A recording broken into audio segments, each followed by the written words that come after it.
This is Lead with Culture. I'm Kate Volman, and on this very special episode, we're looking back at all the conversations that we've had over the past year with our incredible dream managers, people first leaders, and of course, our very own Floyd coaches. If you are new to the show, the goal of this podcast is to help you become the best leader you can possibly be by sharing actionable strategies to build a great culture and support the growth of your people. That's what's at the heart of every episode, and this one is no exception.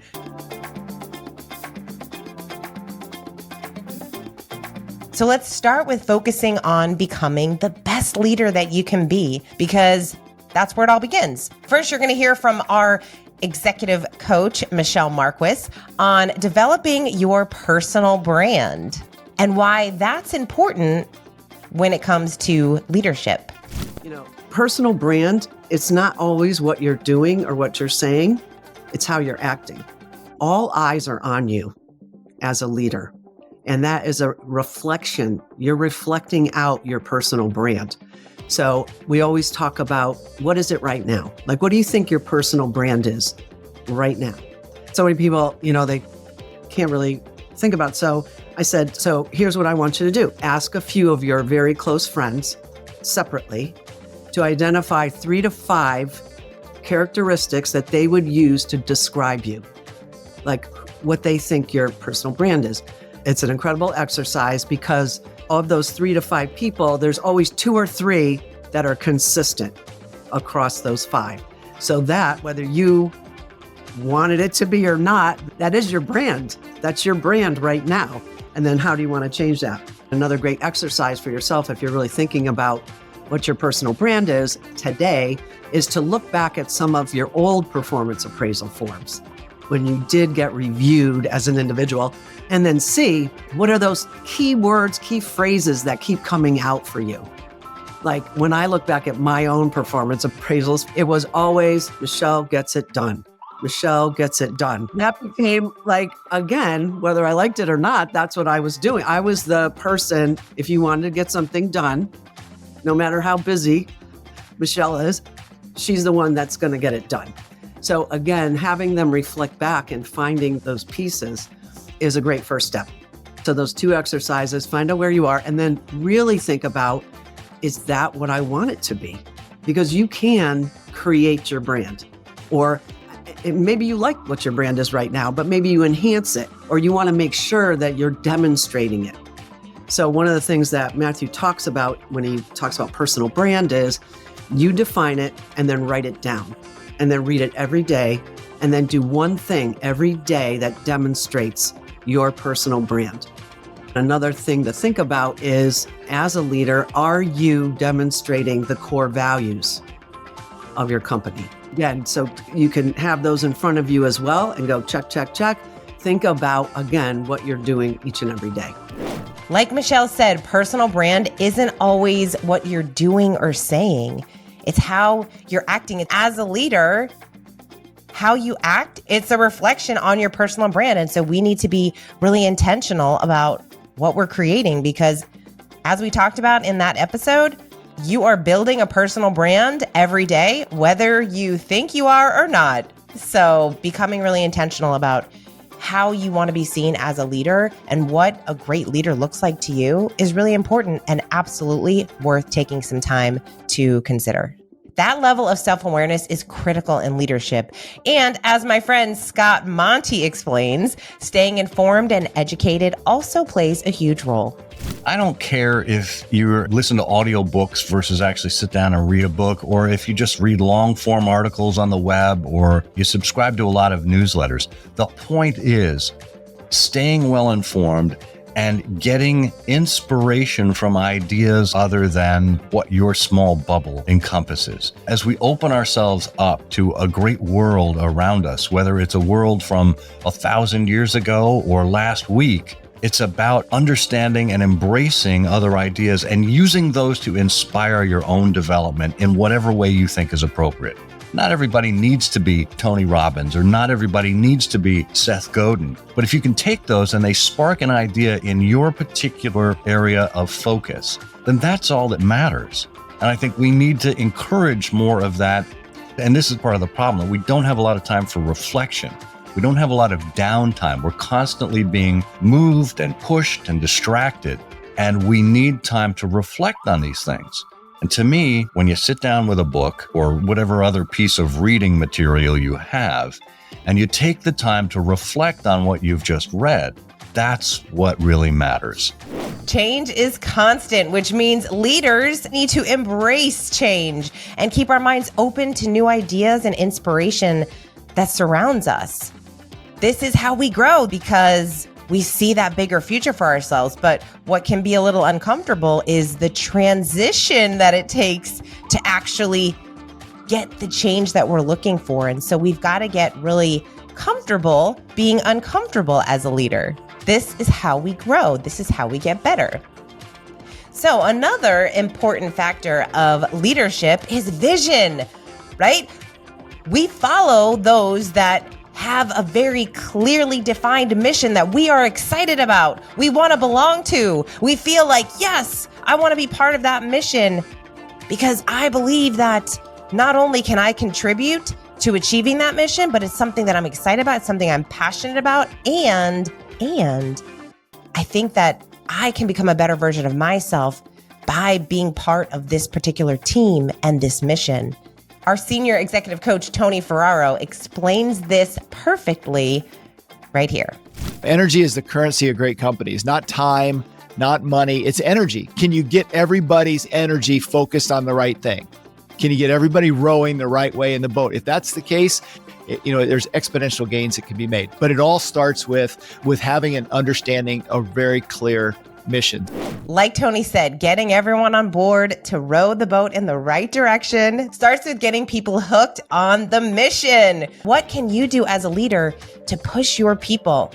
Does everyone on your team know and understand the mission of your organization? And are they excited about being part of a team that is consistently driving and going after that mission?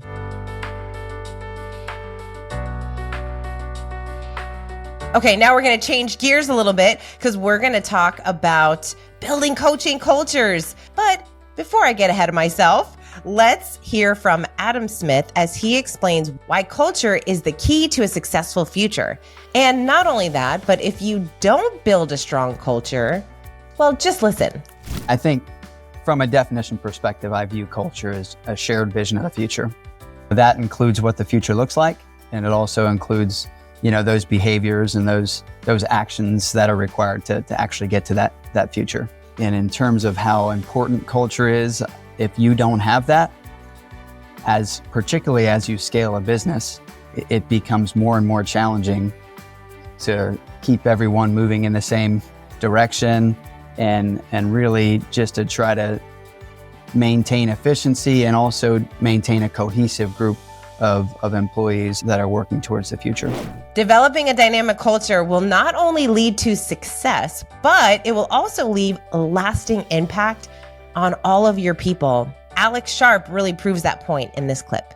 There's so many times where we run back into people that we worked with earlier. And if you treated them right and you work to develop them, they might be your customer now, they might be your partner, they might be your vendor, whatever it is, but they're so loyal to you. So there's a lot of good reasons to do that, in addition to showing everyone who's in your organization what you're about and that you care. And that's really culture. When they know that you care about them and their development, whether it serves you 3 years from now or not directly, that says a lot about who you are and the kind of company you're trying to build. So it's inspiring to think that simply by allowing people to be part of a really great culture, you're giving them the opportunity to grow every single day. And creating a great culture starts with putting your people first. Listen to how Travis Snyder is approaching creating a really incredible culture for his team.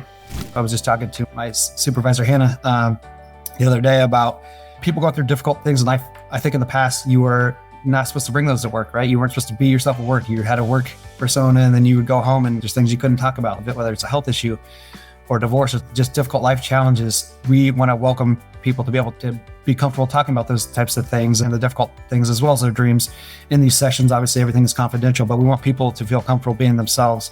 And we want them to know how invested we are in them. But you can't create an impactful culture without being intentional about it. Only by doing that can we go from a good to a great culture. And that's what Aaron Price is doing with his team. We really need to be more intentional with our culture, and we need to formalize our culture a little bit. Because that's how you go from good to great. I think to be a great culture, you have to really kind of peel all the different pieces back and say, okay, where can we improve and how can we get better? So that is really what we did. And then one of the things that we started with was, let's simplify and redefine our mission. Let's simplify and redefine our vision. And as well as that, our core values, and have everyone be able to speak to that. Because if you can align everyone to those three areas, then we can all move forward as a company. So here's your challenge. You get to decide what are the areas that you can start improving to build a better culture. Even if it's just 1% better every single day, every single month. Think about what are those areas. If you decide to focus on one thing this year, let it be to create a coaching culture where people know that they can thrive, where they know that their leader has their back, where everyone in the organization enjoys coaching, right? The best leaders in the world have coaches because they know they need somebody to hold them accountable. They need someone to help them get better and grow. And I love how Alex Sharp puts this, because he talks about why he will always invest in coaching for his team. And simply put, he said, because it's the right thing to do. It's the right thing to do. He understands and knows that only by helping his people become the best version of themselves can his organization become the best version of itself. So let's hear what he has to say. When I think of dream manager, again, it goes back to caring.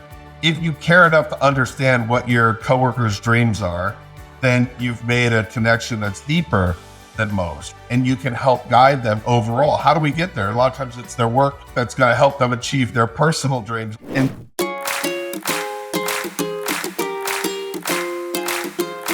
okay, we are going to start wrapping up this value-packed episode with some people who are so near and dear to my heart and our team over at Floyd. We absolutely love this incredible group of dream managers. Yes, we have hundreds and hundreds of dream managers all over the world, and they just warm our hearts with their stories of how they're making such an impact on their people and, of course, in their organizations, because that's how it works. And so it's so incredible to hear from them. If you haven't listened to some of the other episodes where we get to talk one-on-one with each of our dream managers and how they're truly helping their people grow, then definitely check out some of those episodes. It will just blow you away, the impact that we can have simply through helping people with their dreams, helping people become the best version of themselves personally and professionally. Maddie Riley explains the impact that dream managers can have on people. Just having someone sit there and know that you're getting their undivided attention for an hour or however long feels good, to know that you're going to be able to have an outlet that day. Especially, like I said, with our career field, there's not a whole lot of people asking you, how are you doing today? Or what's been going on today? You're more so doing that for the other people. So when I first come in and I do the bio form and I'm like, I'm going to ask you something that you probably haven't been asked in a while. Tell me about yourself. Getting to talk about yourself and become the best version of yourself is so vital and just absolutely life-changing. Okay, if you're listening to this and you're like, I don't know if dream manager is for me or for my people, what's the data? Give me some numbers. I want to see some numbers, because that's what we get, right? We're all in business. We know we have to have a positive ROI, return on our investment. If we're going to invest in coaching our people, we're going to invest in a program like the Dream Manager. Show me some data. And so, hey, I could tell you all the data all day, but I'm going to let one of our Dream Managers talk through a little bit and share some concrete data around the positive impact the Dream Manager program has already had on her people. So let's hear from Terry Merhar. My results were really telling. 92% said that participating had impacted their life for better. 100% said there's value in offering this to other employees. 80% had already made progress or achieved a dream in 6 months. And some of the quotes or feedback was that just by having this learning how to goal set was going to overfill into their work life. They were going to be able to apply what they were learning to their jobs. A lot of them had been recently promoted, so this actually did help them. And this one, like I mentioned, never felt the company has cared about me. It's crazy empowering to feel invested in more than just a worker. And then this one was, I had a dream for 7 years of doing something and I didn't. And in this first 6 months, I accomplished it. I never felt like a company has cared about me more. Would your people, would your team members say that about you as their leader, about the company that they work for? Would they say that? Think about the impact that has. Think about the level of trust that builds. Think about the level of loyalty that you now have with the people that you work with. It is truly remarkable to think that all it takes is some recognition, some coaching, some cheerleading, right? To encouraging people to recognize that, you know what? They can grow. They can get better. They have everything that they need. They just need a little support. They just needed a little reminder. You know, so many people, they don't have anyone to turn to. They don't have someone that they're talking to every month about their dreams, their goals, their hopes, what they want in their life. You know, so many of us that it's that phrase, live in quiet desperation. And so your people, think about it. Think about what you get to do for your people. You get to help them rediscover their dreams, to become more engaged in their personal life, which in turn is going to help them become more engaged in their professional life. You're helping these people grow. And what's so amazing and what we see often with all of our dream managers is we know that not only are their people growing and the businesses are growing, but also their families, their friends. When you create this culture of dreaming where people start asking one another, what are your dreams? And we start talking about that, and that's becomes the conversation, not gossip and not all this negative stuff, but truly, hey, we're focused on what we can control, and I can control creating a better future for myself every day. But having that dream manager there to support that person, to support your people, is incredible. Okay, thank you so much for joining us in this episode. We hope you found it inspiring, exciting, and really thought-provoking to help you decide where you want to spend your time developing your skills as a leader this year. So thank you so much for listening. And until next time, lead with culture.